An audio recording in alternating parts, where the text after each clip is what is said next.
those that are online, it's just gone 6 o'clock, so we might get started. John, once again, thank you very much for agreeing to speak with us tonight. I think, as we mentioned just earlier, it is an extremely pressing time to have somebody with your extremely impressive background to join us, particularly with your time in defence.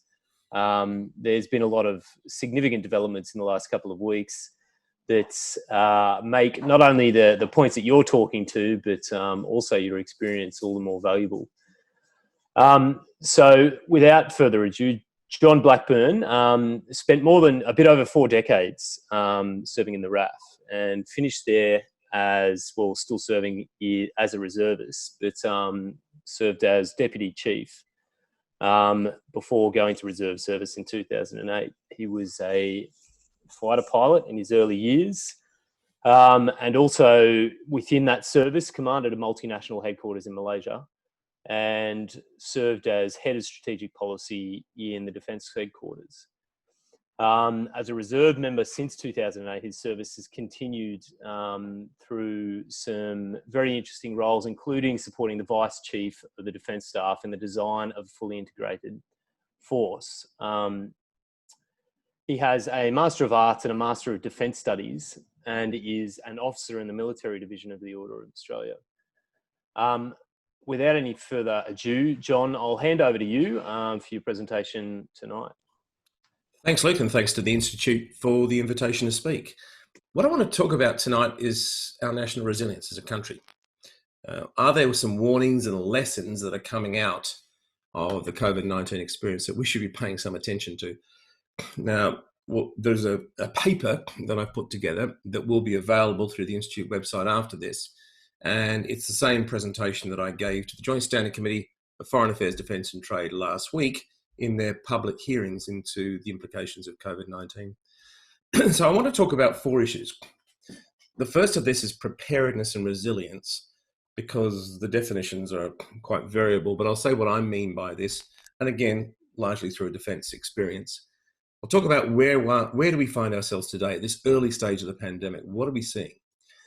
I then want to connect sovereignty, supply chains and resilience and look at those issues. And finally, a couple of thoughts on what we should be thinking about doing next. So let's come back to this issue of preparedness and resilience. If I look through my experience, 4 decades, seems a hell of a long time, about national security, the very first place you start when you're looking at this area is you've got to do a thorough analysis of risks and vulnerabilities. And that's not only the ones today, but the ones you anticipate.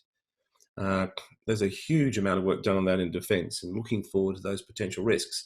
Ideally, what you want to do is prevent some of those risks manifesting. So in a defence sense, that might be, deterrence. And you'll see some of that language in the recent update to the defence strategy. Where you can't prevent something happening and you have to adapt to the reality of the changing world, you avoid putting yourself in a position of vulnerability. That might be through alliances, it might be changing how you actually do things in the world.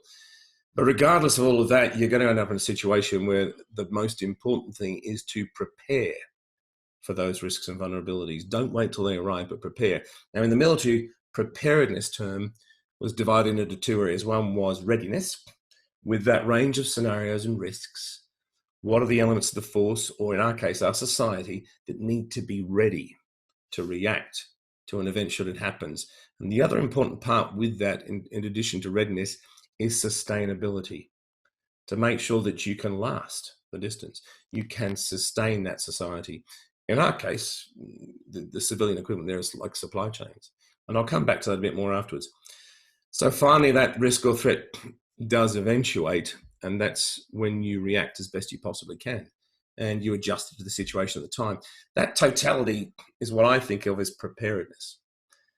Now, when you come to resilience, I'll refer to the United Nations definition, the characteristic or attribute of our society to be able to deal with a range of risks and threats, and then afterwards absorb, accommodate, or adapt to recover from those threats as effectively as you possibly can.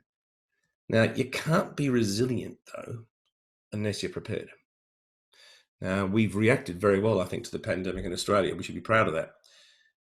What we've seen at the political level between the states and the federal government and also in society, with industry and the workforce, and people have really got on board. And as a result of that, the early stage of this pandemic, we've managed very, very well, and that's great.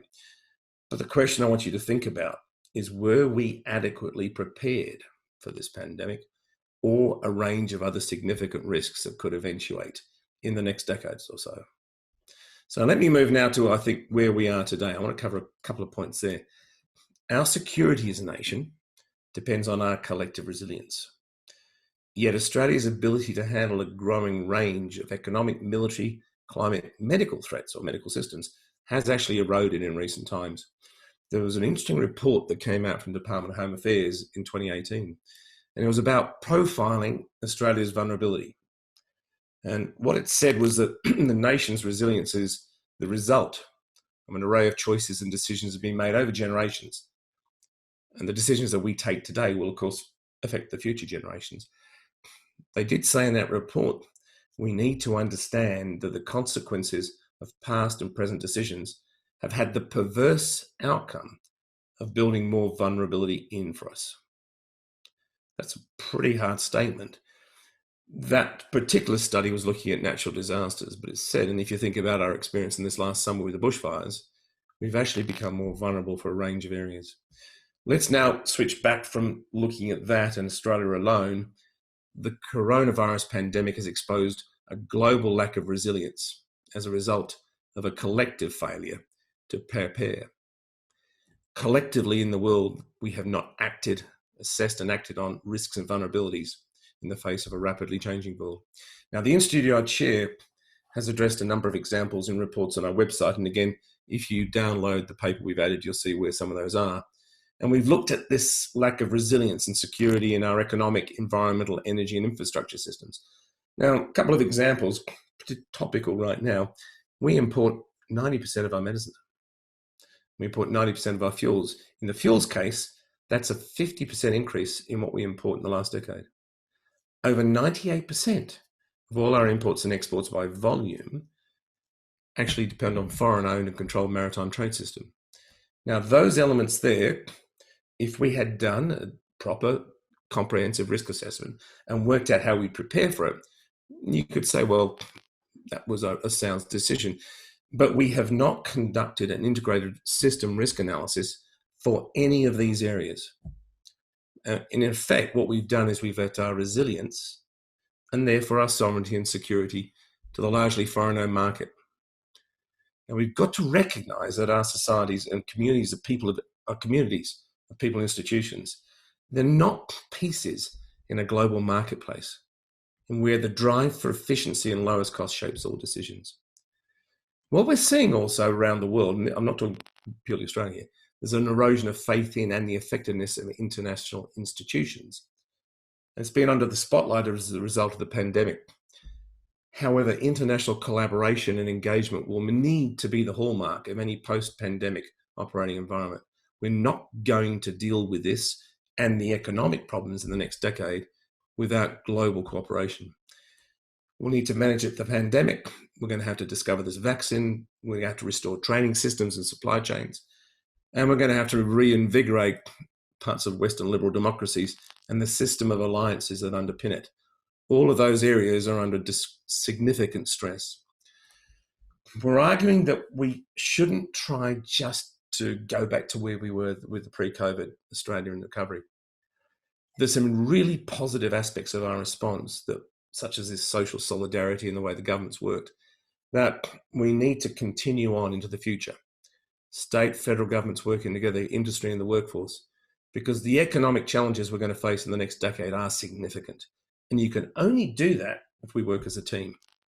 But we've also got to learn from the negatives, the fragility and opaque nature of our supply chains, the lack of preparation in critical areas such as our health infrastructure and parts of our economy. The problem that we will also address is the issues, when you look at all of these, they're so daunting. We run the risk that, we'll do another Royal Commission to address our lack of resilience. So we'll have hearings and submissions will be made, recommendations proposed, the months and years will go by, and then, there's an election. This is a familiar pattern we've been through before, which is why we often don't implement recommendations and prepare adequately for the next event. We think there's another way. There are existing bodies of work in this country and around the world that could serve as a foundation for addressing our resilience in a very timely manner. We don't have to spend years studying this. There was a lot of work done about pandemics before this pandemic occurred. We just didn't take adequate notice of a lot of that analysis. We don't have the time to prevaricate. We need to analyse, plan and act in a very timely manner if we're going to improve our national resilience in preparation not only for the ongoing impacts of the pandemic, but for a range of possible future crises. This is not the last shock. And whilst we keep saying, this is, something we haven't seen before, yep, in our lifetime, this is a large scale, but it's not beyond understanding. The next thing I want to talk about is sovereignty and how it links to supply chains and resilience. We are particularly vulnerable to trade disruptions in the global marketplace. We're an island nation. We're at the end of very, very long trading routes. We're heavily reliant on just-in-time supply chains with very limited resilience in those chains.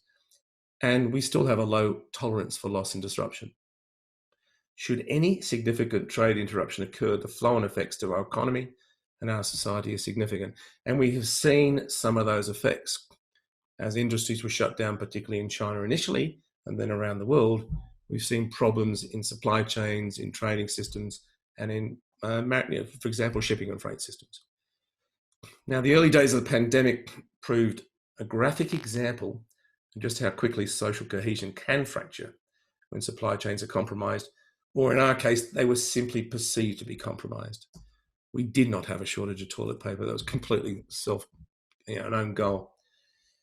In this year, we saw panic buying in the supermarkets.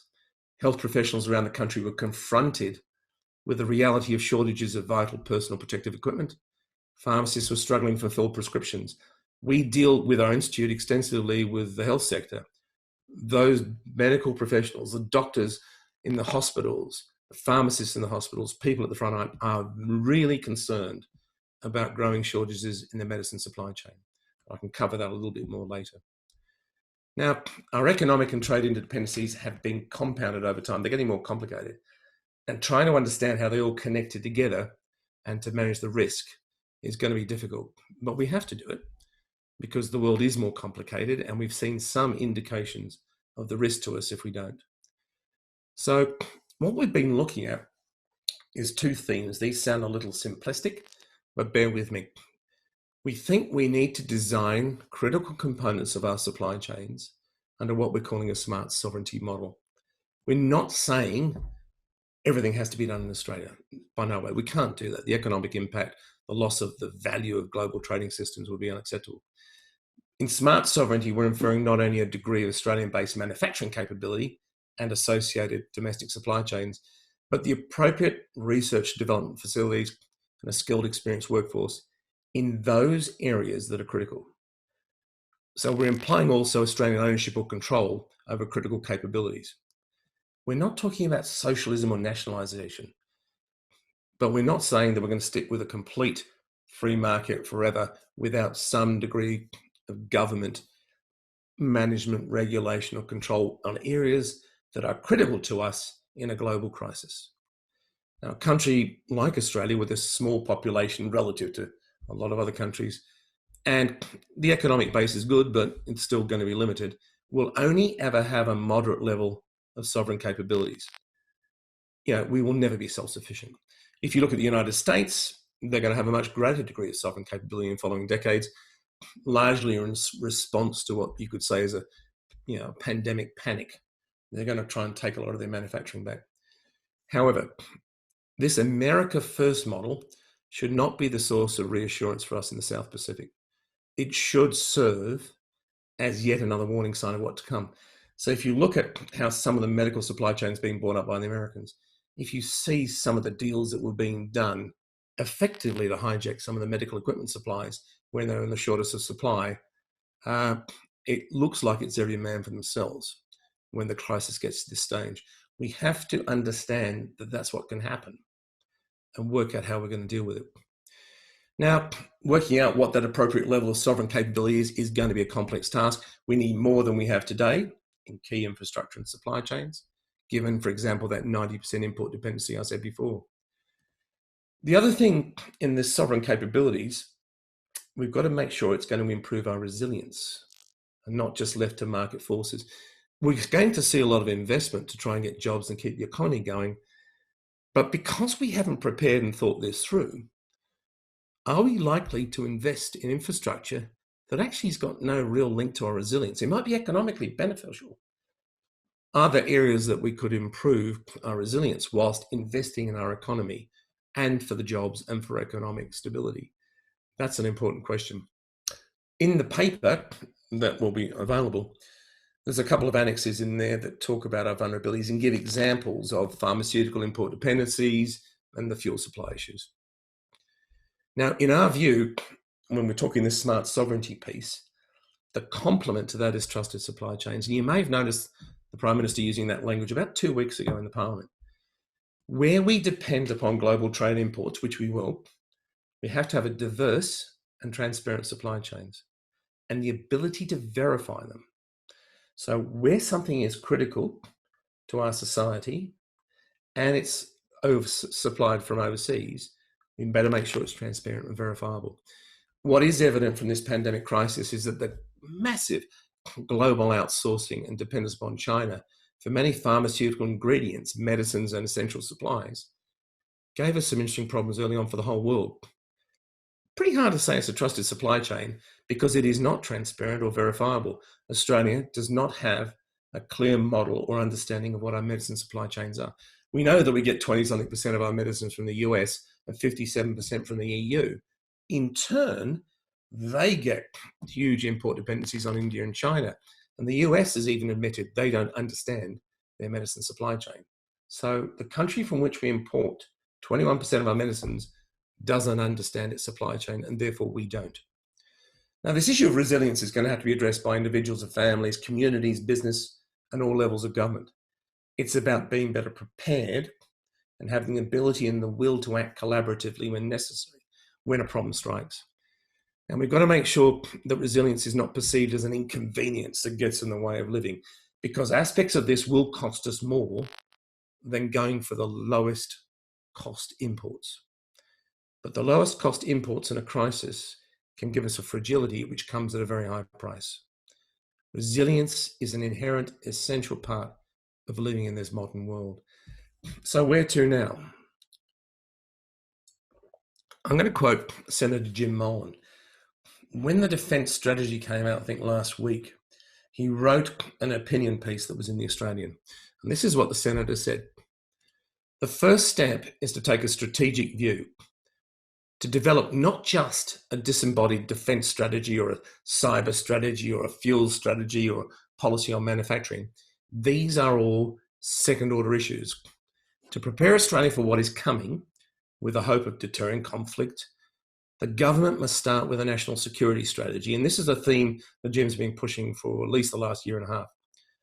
With that national security strategy, only then can we direct economic, the financial, social, military preparations for conflict and address those risks and vulnerabilities. And Jim concluded by saying this requires resolve in government. Many people don't realise we actually don't have a national security strategy. We had one in 2013 and the Gillard government tabled it, but when Prime Minister Abbott came in, he got rid of it. Today, there is no national security strategy. So what we're saying is that this range of issues that we're looking at, we need to have an integrated, and what we're calling it as a national sovereignty and resilience framework, strategy and action plan. I'm not using the security word because what I've found in the interactions with government in particular and politicians, people have linked security with the military. It's about the military force, it's about counterterrorism. No, it's actually much broader than that. There's all those other factors that Jim Molan was talking about. So we are talking about our sovereignty resilience framework to make sure that we're saying this is a lot more than just the military. We need to determine how we better react, prepare for, and adapt to the changing conditions, and where feasible, prevent disasters and crisis. The other thing to think about is there's no point doing it by ourselves. Our resilience is interdependent with that of our regional neighbours. So we've got to work out how we can assist them to improve their resilience as well. and an interdependent partnership where we can guarantee supply chains of critical issues to them in a crisis, and in return they can supply that back to us, is the foundation for building a resilient and trusted supply chains in the region. We are already in our institute having this discussion with New Zealand. We figure if we can't work out a partnership with New Zealand, we can't do it with anybody. But later in the year, we want to have the same discussion with Indonesia. What does it look like when you have a commitment to provide resilient and transparent supply chains, even in a crisis? Now, in the paper, we talk a lot about existing areas of work, and I mentioned this Home Affairs report profiling vulnerability. The trouble was the terms of reference limited it to natural disasters. So there's some really good stuff in there, but we need to expand it to unnatural disasters as well. And we're working on that with a study that we're doing with our institute. There's another report we refer to, which is the Henry Jackson Society. It's a UK think tank. Their report talked about the dependency of the Five Eyes countries. Now, the Five Eyes are the United States, Canada, the UK, Australia, and New Zealand.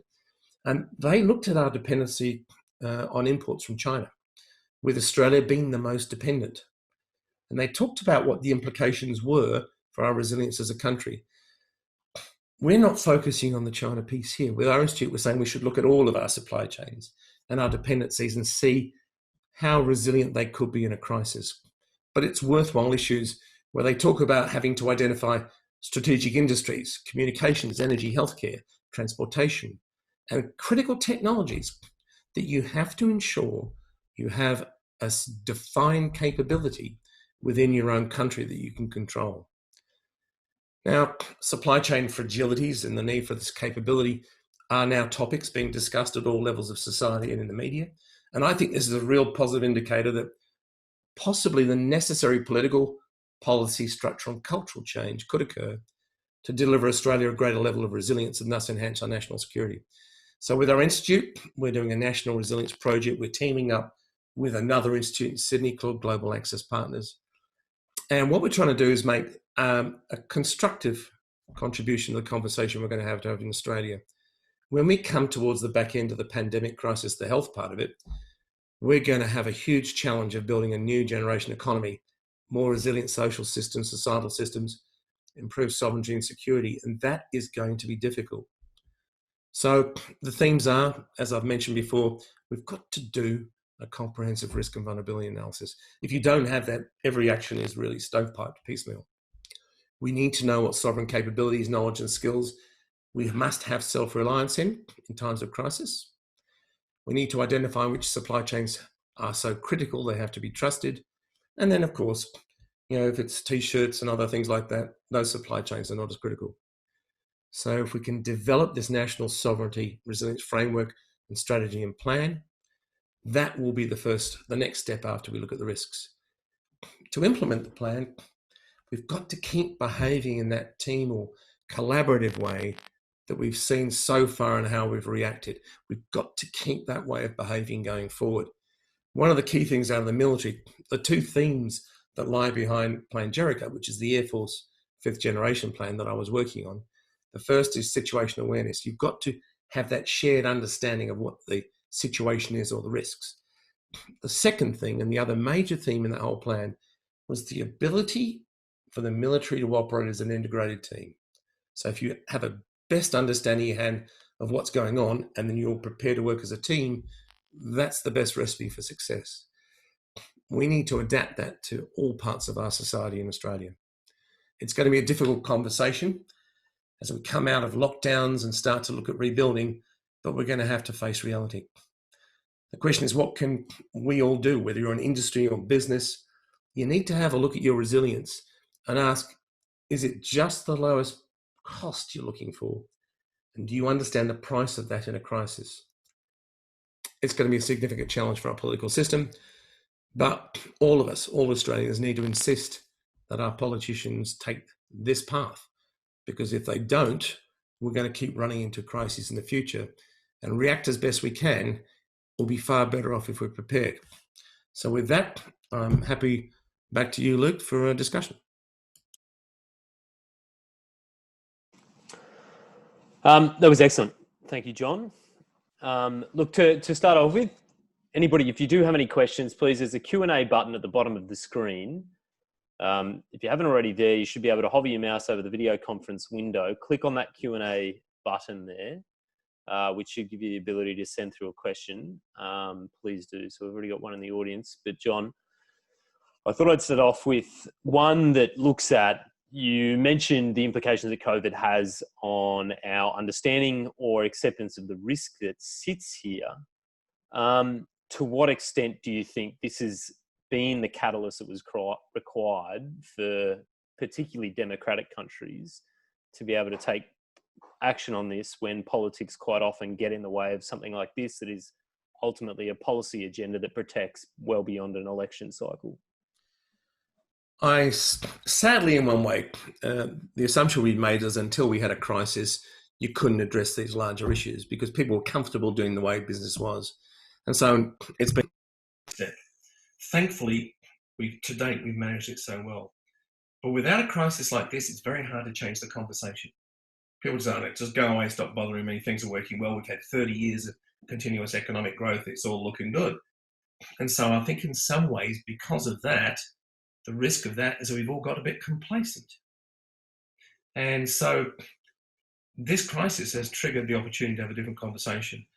A number of people, so many people are so shocked when we started having rationing in the supermarkets, in the pharmacies. And, people sort of go, we only had 2,200 ICU beds in Australia at the start of this. We had 3.6 beds in the hospitals per 1,000 people. That's 25% less than the OECD average. So 3.6 for Australia. Korea was about 8, Japan's 12. That's a huge difference in a hospital system. If we hadn't managed this so well, we would have been in incredible serious problems. So we took so many things for granted. The whole reason I got into the think tank space after I retired from full-time military is I came to understand the assumptions I'd made when I was a deputy chief about how the world worked and how risk was managed. Those assumptions were wrong. We're pretty thorough inside the military at doing that. I found outside the military, no, she'll be right, we'll wait till something happens. So I think you're right. The crisis has been the trigger for a different conversation. Great, thanks, John. Just thanks to Habu. He just said, a great presentation, so relevant, topical and timely. Thank you, and I'd agree with Habu. But thanks for sending that in. A question from Kath, and she asks, would you see a UBI, universal basic income, as an important aspect of social resilience? I think so. What we've seen, whilst I think we've got a very good welfare system, what we've seen the government do to keep the economy going has been very, very important. And I think this issue of this universal basic needs to be looked at. It's been looked at, particularly in some of the Scandinavian countries. I think it needs to be on the table. We were fortunate in one sense. In Australia, we had relatively low public debt, 42, 44%. So what we will be able to do to reshape our economy, to keep things running and then reshape it, we've got a lot more flexibility than many other countries. What we didn't have was private debt levels at the right level. Prior to this crisis, we were varying between the highest and the second highest private debt levels in the world. So that's like going in a marathon after smoking, a packet of cigarettes or a couple of packets of cigarettes every day, for a year. So we weren't match fit in that sense. So this issue about the universal basic income, I think, needs to be looked at. When we see that our medical system and our welfare system, and you compare that to what we're seeing in America, you start to appreciate how important those areas are in our society. I think it needs to be on the table. And we've really got to think about what does our society look like in the next decade. This economic crisis globally is going to be persistent, in my view. It's going to be huge. So these issues have to be on the table. Thanks, John. Got a question from Paul. And he asks, we've already seen a number of closures in Australia. This is talking about the domestic fuel sector. We've already seen a number of closures in Australia, for example, in Melbourne and Adelaide. What is the policy and legislative mechanism from stopping a private sector refiner from taking a commercial decision to close a refinery? We don't have one. There is no energy strategy. There is no coherent energy policy. In the area that Paul's talking about, there is no public risk assessment. So in 2018, Andrew Hastie was chairing the Joint Standing Committee on Intelligence Security. The number one recommendation of their critical infrastructure inquiry was to do a liquid fuel security review looking at these issues. They were supposed to report by the end of 2018. In April 2019, the interim report said, we don't really understand the supply chain. The legislation that we have at the federal level won't work in a crisis, and we need to do something. The final report apparently went to the minister at the end of last year. He hasn't released it. So we've already gone from 7 down to 4 refineries between 2012 and 2015. The question that I've been raising, and I've been talking to politicians about it, are we going to sit here and watch those last 4 refineries disappear? They're small scale. 3 of the 4 are very old, even though they are doing upgrades on a regular basis. 3 of the 4 use heavy crude. Most of the crude that we produce nowadays is light sweet off the Northwest Shelf. It doesn't really seem to make economic sense for them to continue when their competition are much larger, much lower cost refineries in Asia. But we lose those. We're now 100% import dependent on refined fuels from Asia. We do not want to be in that situation. And the industries that hang off the side of our refineries, the chemicals, pharmaceutical parts, plastics and industries, are important. So you lose that refineries, we lose a darn sight more than thousands of jobs from refineries. You lose the rest of the ecosystem. If we don't have the capacity to refine, we then don't have the diversity of being able to import oil as well as refined fuels. We'll always be importing because the amount of oil we produce is relatively low. But by having refineries, it gives you a diversity of sources. So what I've said to the minister and others, we have to keep those 4 refineries going for at least the next decade whilst we come out with a more coherent strategy and plan of what we're going to do with our energy sector, particularly in transport fuels. This country runs on diesel, and we average about 3 weeks of stocks. If that gets interrupted, imagine what happens to our society. So this is a really important thing, but we don't have the legislation or control mechanisms to do it. So we need some action from government.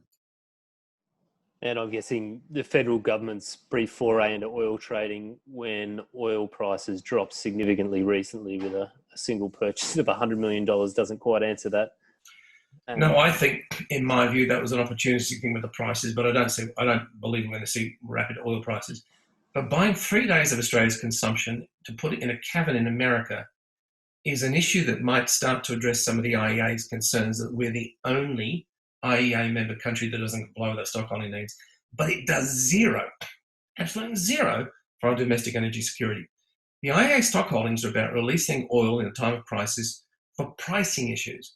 It's not about getting a foreign-owned ship to go to a foreign country, America, and take the 3 days of oil, God knows how many ships, and ship it to us over 30 or 40 days. By the time we did that, we would have run out in Australia if it was that bad. So what we've done is this $100 million over here, hey, we're doing fuel security. No, we're not.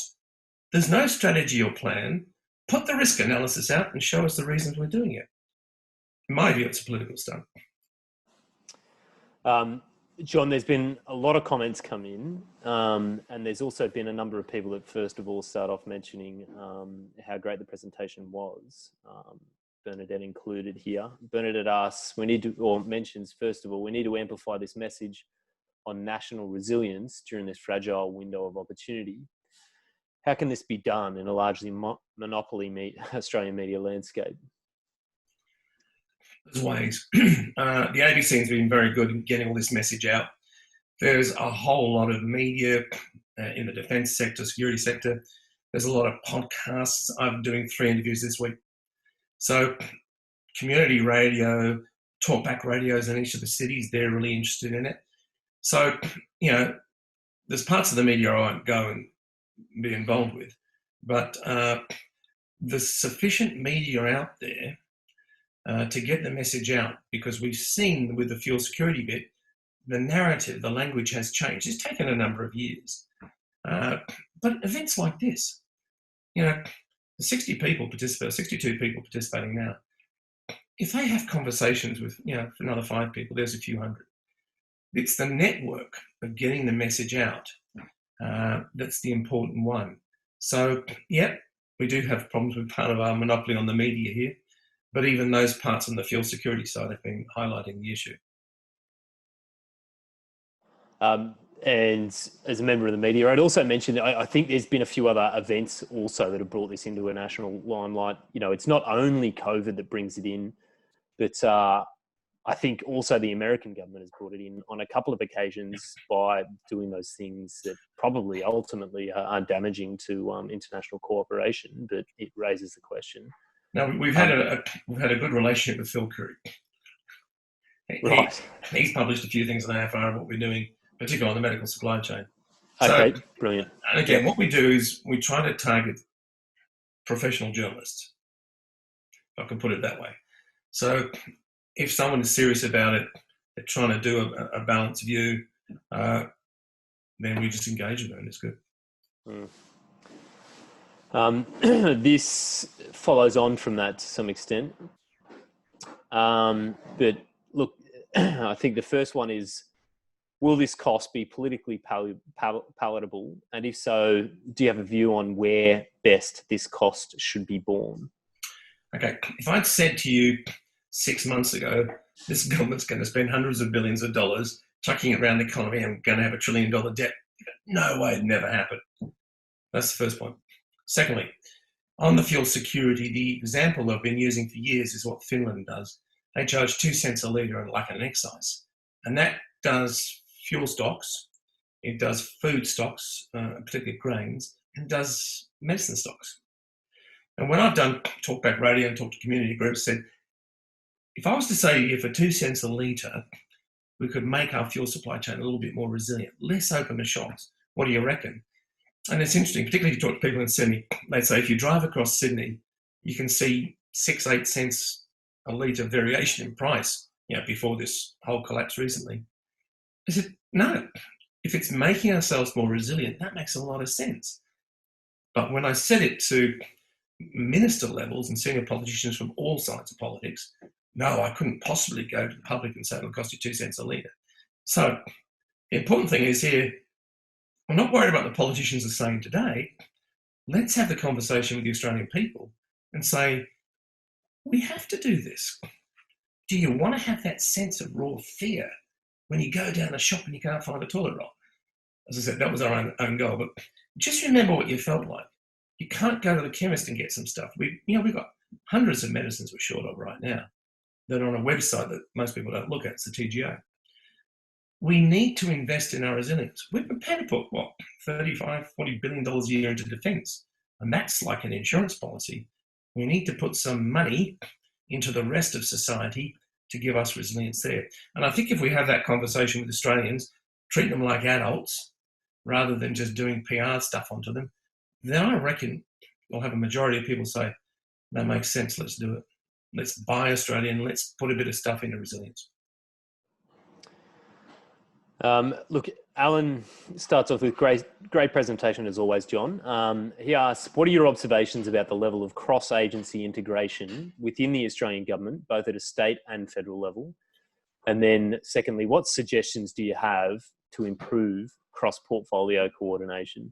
Okay, so I'd always assumed that PM&C would actually do that integration piece across government. So about 1.5 years ago, I'm not an economist, I wrote a paper on economic security for the Institute and we published it.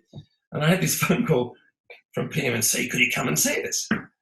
And I went in, and I won't say who they were, there's a group we were discussing it with. And the guy I was dealing with was an economist. He said, look, the issues you're talking about we're trying to deal with, but PM&C actually has structurally representatives from each of the other departments.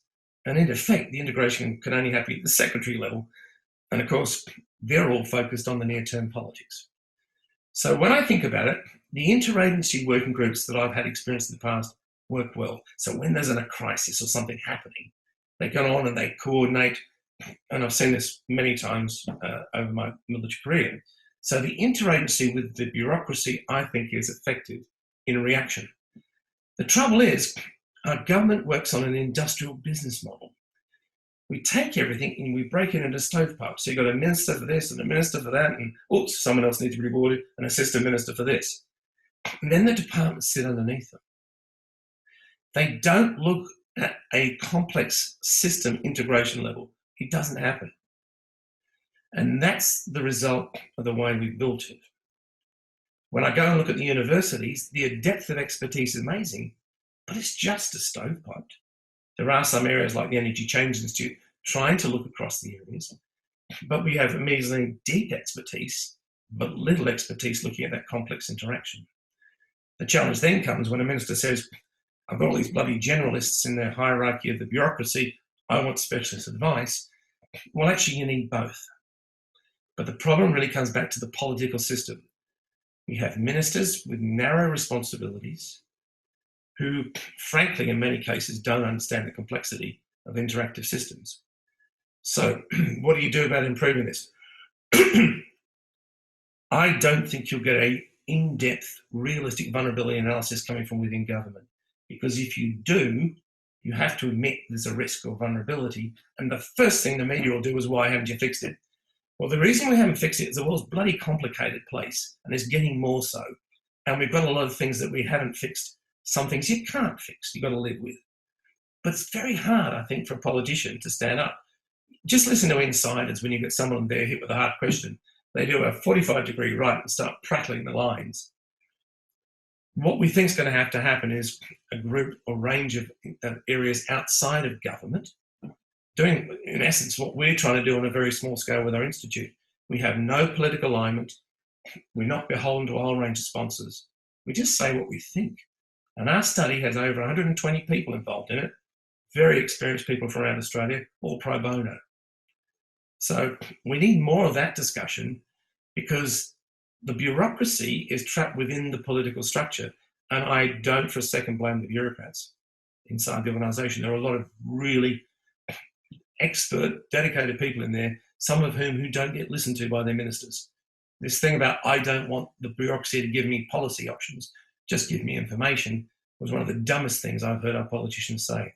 So the fix, I think, needs to come from the broader public and from outside, and eventually try to get our political system to become somewhat of a future-focused organisation. John, I'm going to jump in with another question of my own here.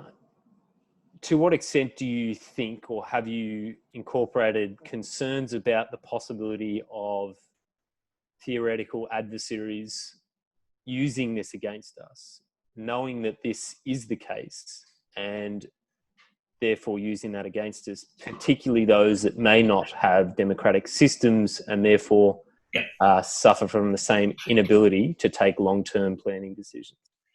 Okay, I'll reflect back on a bit of military stuff. We've got over the days of standing in a field dressed in red, firing guns at each other. So you look for an adversary's weak points, the seams between their organisations. You look to how you do things asymmetrically. So I think of ourselves, think of Australia right now, we're a house. And we put bars at the windows. And we've got a gun, and we're at the front door, and we're deterring the people across the street who are our adversary. And we're going to deter them with this gun. And we're going to win without fighting. I love this saying. We're going to win without fighting. When you think about the Chinese, which is the adversary everyone's panicking about, they were the ones that came up with that, saying, Sun Tzu, win without fighting.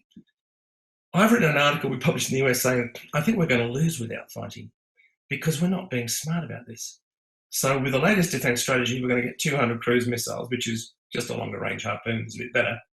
And we think that's going to deter the person across the street. Meanwhile, that person has bought a large percentage of our gas and electricity supply networks around Australia. They're already inside our house, inside our computer systems. They can turn the water on and off thanks to a cyber attack. They know that 30% of our income comes across the street to us from them, and that in turn, we're selling a lot of gear to them because it's important for our economy. So we're going to go a bigger gun to deter them when they're already inside our house and control electricity, water and gas supply. Yes, they're going to look at the seams in our country. The failure to look at foreign investment controls until recently, the selling of critical infrastructure, our tardy response to cyber, and our over-dependence and lack of diversity in our economic dealings and trading has led us into a position of vulnerability. Our risk is not, in my view, physical military type interaction. It's coercion through economic and other means because we haven't been very smart.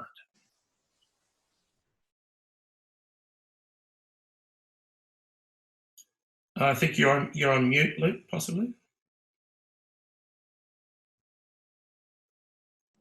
How about now? Yes, good. Brilliant, thanks. Anthony asks, thanks for the presentation. How do you view, and we were talking about this before we opened, John, how do you view the recently stated increase in expenditure on cybersecurity in the context of your comment on analysing the risk and acting to mitigate that? Has the government been asleep at the wheel, given that this has been an issue for a number of years? I wouldn't call them asleep at the wheel. In dealing with the scale of what they've got, it's like there's been a tsunami. I often use that analogy of a tsunami is when you look at it, you know it's a tsunami because you've seen it on National Geo. When I saw one for real, when the Aceh earthquake happened, I was in Malaysia. Where I was, about 60 or 70 people died from what was a small part of the wave. And I remember looking at this thing, and I knew it was a tsunami. And it's not the wave at the front, it's the lump of water behind us getting it and looking at it. But the brain didn't register. I knew what it was, but hadn't experienced it before. So I think if you think about cyber as a tsunami, so the water's gone out as it does with tsunami and everyone's fiddling around in the shallows looking at the fish. But here comes the cyber tsunami. It's very hard for people to comprehend what the scale of this is and what the impact is. So we've seen a steady incremental response from the government, which has been good, but it's been focusing on government areas, core businesses, core critical areas in the country. And they have made progress there. Yes, the investment in this area is needed, vitally needed, but we're going to have to address the other part of this, which is cultural. We are a very complacent nation until something goes wrong, then we'll run around buying toilet paper. So with cyber, we've got to have an understanding that we are all vulnerable. This thing, the cyber thing coming at us, is going to be very hard to understand, but we have to prepare for it, not just react. So yes, more money in that area was necessary, but it's not a defence issue per se, it's a whole of nation issue. And if you can go around the back door and get in through some other area, as the analogy I had before, then all the cyber protection at the front of the house is not going to do you much good. John, this question comes from David, and he asks, we mentioned specifically healthcare and energy at the top. He says, which other areas are particularly vulnerable? In which order would it make sense to address them? And I wonder about this in the context of, rare earths and Linus recently was somebody or a company, an Australian business that featured heavily in an area that was seen as quite critical as well, where it obviously affects supply chains that go to electronics as well as defence, and particularly for a lot of Australian military technologies as well as a lot of our allies.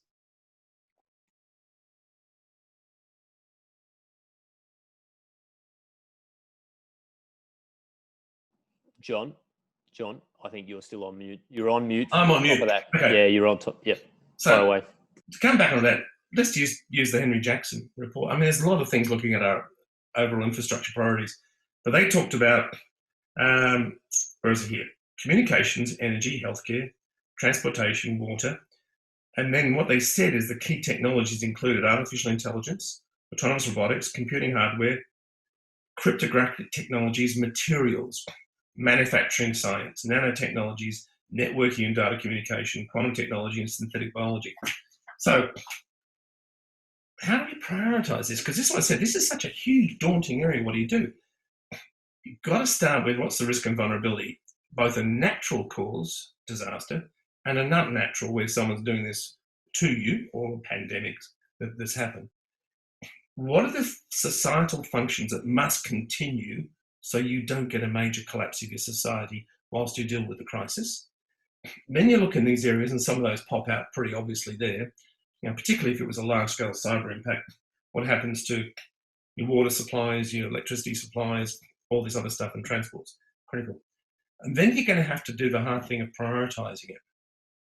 However, what we're not doing in some of these critical areas is providing adequate support to our industries, particularly our small to medium enterprises, to survive. If you're a small SME in the AI area, and you're dealing with defence, you often get told, well, go off and talk to those big foreign-owned primes who are bidding for the projects and see if you can inject your bit of technology in there. I've had that experience helping a small AI startup here in Australia in the last 6 months. Now, from a defence sense, in that so you can understand they haven't got the bandwidth to deal with everybody, but this is a critical area that we should be investing in and prioritising. And that means we're going to have to change the way we interact with SMEs, because most of Australia's innovation is at that level, frankly, that is Australian developed, and find a different way of dealing and supporting with them. It's not a Defence Innovation Fund issue, but it's a mixture of industry policy, trade policy, defence and other areas. We're going to have to grow capabilities and then protect them. But that system-wide analysis hasn't been done because it's all done in pieces. So the Henry Jackson stuff is not a bad place to start. Brilliant. Thanks, John. Look, we've had a couple of questions that go to practicality and what do we actually mean by this? So I think, it's probably reasonably easy to contemplate the idea of bringing it onshore, but then some of the other mechanisms that you might use, or how do you go about it? Say, for example, one questioner, Paul, asks about how do you do it with pharmaceuticals? Big Pharma obviously dominates a lot of that. Could you talk to that? Okay, so right now, 90% is imported. What we've got largely left in Australia in production is the medicines under patent, the very high cost ones. They're important, but so many of the important medicines that are not under patent, the generics, are just imported and manufactured. We actually have one company in Australia called IDT that has a $90 million plant capable of making active pharmaceutical ingredients. So think about the APIs. They're the very baseline ingredients that you then mix together and you put into a pill or a liquid treatment. But what's happened, that $90 million plant is sitting largely idle. It makes medicinal cannabis now because the China and India medical sectors were able to undercut the price of making these things.